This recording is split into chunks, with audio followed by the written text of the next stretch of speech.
Nintendo's Switch was hacked to run Linux in February, and now it's clear that hackers could go further and run homebrew apps and games on the device.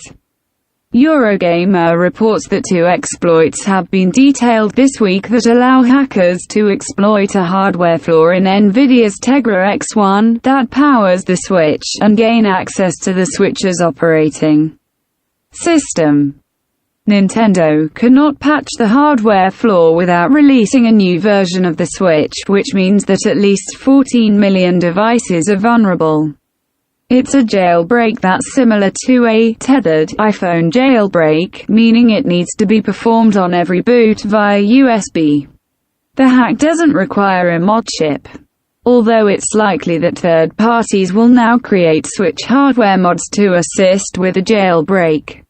Once the exploit is used, it's undetectable to existing software and allows Switch users to run custom homebrew apps, or a full touch-enabled version of Linux with 3D acceleration support. Console hacker Fail0 Overflow revealed the exploit, after notifying Nintendo, Google, and Nvidia 90 days ago. The Switch exploit also affects the Nvidia Shield and Google's Pixel C tablet that it quietly stopped selling in December.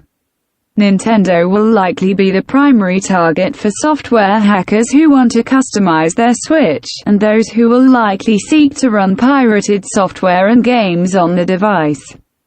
Nintendo will be forced to update its Switch hardware to fully protect against the exploits, as they're undetectable to existing software and all current models are vulnerable.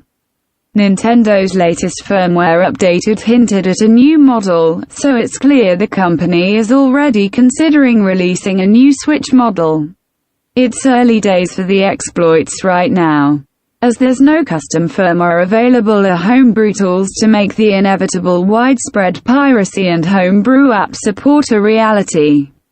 It's now a game of cat and mouse, as Nintendo will likely try to implement software fixes that hackers will bypass thanks to the low-level access to the system via the hardware exploit.